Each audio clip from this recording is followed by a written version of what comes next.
Assalamualaikum warahmatullahi wabarakatuh. Perkenalkan, nama saya Gina Sonia Ajara Sophia dengan NPM 068. Perkenalkan nama saya Tasya Fahira dengan NPM 059. Pada kesempatan kali ini, kami akan membahas tentang aplikasi proses evaporasi untuk pemrosesan bahan pangan, tugas dari satuan operasi. Konten yang akan kami bahas, yang pertama ada pendahuluan, yang kedua ada aplikasi evaporasi, yang ketiga studi terbaru, yang keempat tantangan, yang kelima kesimpulan, dan yang terakhir ada referensi yang kami dapatkan untuk membuat tugas tersebut. Pendahuluan. Penguapan adalah jenis proses yang melibatkan transformasi panas laten kondensasi ke makanan cair untuk menaikkan suhunya hingga titik didih, di mana sejumlah air tertentu dihilangkan dari makanan cair melalui proses konsentrasi, melalui perpindahan massa air. Dapat diartikan bahwa penguapan merupakan proses di mana panas laten kondensasi digunakan untuk memanaskan makanan cair hingga mencapai titik didihnya. Penguapan memiliki berbagai keuntungan seperti memastikan stabilitas mikrobiologis produk makanan, memperpanjang masa simpan, dan mengurangi biaya pengiriman atau transportasi. Gordon pada tahun 1856 menciptakan mesin evaporasi pertama untuk penggunaan komersial dan menerima paten untuk susu kental manis. Komponen yang paling umum dalam makanan dan bahan biologis adalah air, yang sangat penting untuk aspek kualitas, karakteristik fisik, dan keamanan makanan. Relevansi aplikasi dalam pertanian, proses evaporasi ini memiliki relevansi yang signifikan dalam pertanian. Proses evaporasi ini digunakan dalam pengolahan makanan dan minuman, serta dalam pengawetan dan pengurangan kadar air dari suatu bahan. Aplikasi evaporasi, yang pertama itu ada di industri pangan. Proses evaporasi yang digunakan dalam berbagai konteks di industri pangan ini, seperti produksi susu kental, untuk meningkatkan rasio bahan keringnya dengan menguapkan air dari susu krim atau susu evaporator.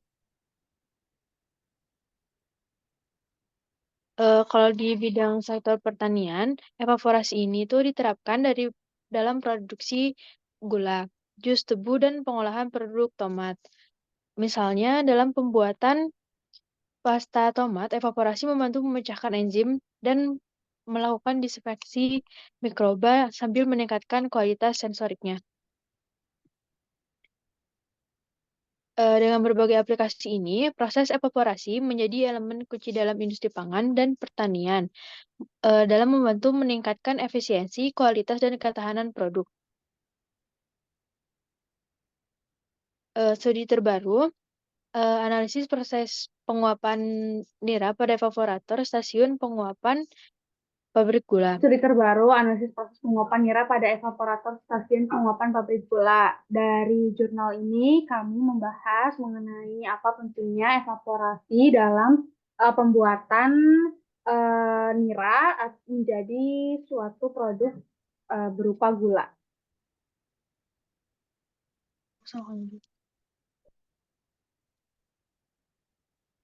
Produksi gula di dalam negeri ini makin tidak mampu memenuhi kebutuhan konsumsinya, sehingga impor gula sejak awal 1990 terus meningkat dari tahun ke tahun.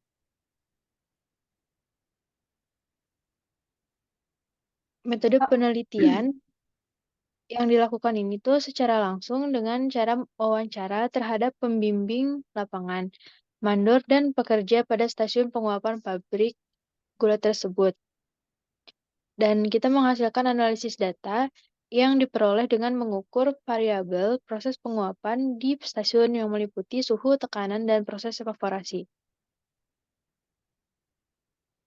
Nah, untuk studi terbaru dari analisis proses penguapan nira pada evaporator stasiun penguapan pabrik gula ini, proses evaporasi di sini itu bertujuan untuk menghilangkan kadar air sebanyak-banyaknya yang terdapat dalam nira. Setelah air dalam nira terevaporasi, maka nira akan terkonsentrasi, dan kondisi ini kemudian akan mendekati titik jenuhnya di mana titik kristal akan mulai muncul dalam cairan. Nah, proses konsentrasi itu dibagi menjadi dua fase, yaitu evaporasi dan sugar boiling. Konsentrasi nira yang ditunjukkan dalam derajat Brigg. Derajat Brigg adalah jumlah zat padat semu yang larut setiap 100 gram larutan. Misalkan nira mempunyai break 12, artinya dalam 100 gram nira, 12 gram merupakan zat padat terlarut dan 88 gram sisanya merupakan air. Dari hasil analisis proses penguapan nira ini didapatkan beberapa kesimpulan, yaitu prinsip kerja evaporator standar vertical tube, yakni cairan akan mengalir di dalam pipa sementara uap steam mengalir di dalam shell.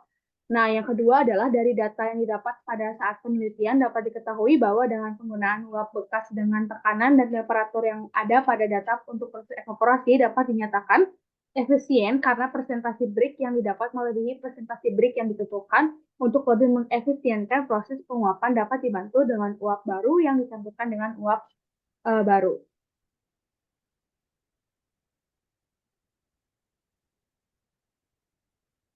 Untuk kesulitan dalam peningkatan skala operasional scale up di industrial ini terbagi menjadi tiga, yaitu yang pertama ada perbedaan skala operasional, yang kedua adalah perbedaan skala operasional dapat mempengaruhi efisiensi proses, seperti dalam penelitian yang menemukan bahwa skala operasional yang lebih besar dapat meningkatkan efisiensi proses produksi. Dan yang ketiga adalah perbedaan skala operasional dapat mempengaruhi biaya operasional, seperti dalam penelitian yang menemukan bahwa skala operasional yang lebih besar dapat meningkatkan biaya operasional. Baik, kesimpulan yang dapat kami ambil dari tugas ini adalah evaporasi adalah satuan operasi yang digunakan untuk pemekatan dan pembuangan air ke dalam makanan. Jadi evaporasi ini itu digunakan dalam industri makanan karena dapat diterapkan pada makanan berbeda. Sistem yang ada itu dapat diimplementasikan dengan inovatif melalui teknologi dengan sedikit perubahan sehingga menunjukkan adanya potensi peningkatan. Nah, eh, implikasi praktis dan potensial ini tuh dalam industri pangan dan pertanian dapat dilihat sebagai hasil yang nyata dan langsung dapat diterapkan di lapangan. Contohnya, pada penggunaan teknologi pengolahan hasil panen yang lebih modern untuk meningkatkan kualitas dari kuantitas hasil panen serta mengurangi biaya produksi. Untuk contoh yang implikasi potensial ini, dapat diterapkan pada pengembangan sistem pengawasan yang lebih efektif untuk mengurangi kerusakan hasil panen serta meningkatkan kesadaran masyarakat tentang pentingnya pengawetan makanan untuk meningkatkan kualitas hidup. Adapun tantangan yang perlu diatasi dalam permasalahan industri.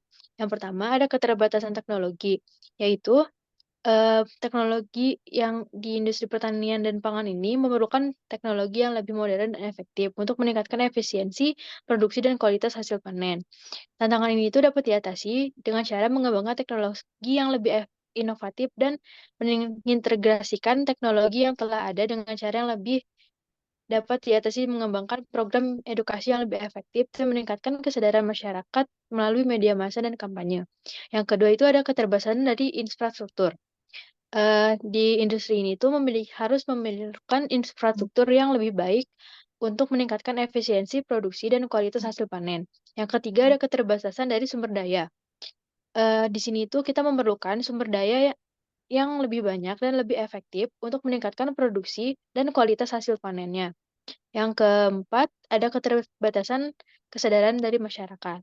Nah, di sini tuh masyarakat perlu memiliki kesadaran yang lebih baik tentang pentingnya bagaimana pengawetan makanan, penggunaan bahan baku yang lebih berkelanjutan, dan pengembangan sistem pengawasan yang lebih efektif. Sekian yang dapat kami sampaikan. Mohon maaf bila ada kesalahan. Wassalamualaikum Waalaikumsalam warahmatullahi warahmatullahi wabarakatuh. wabarakatuh.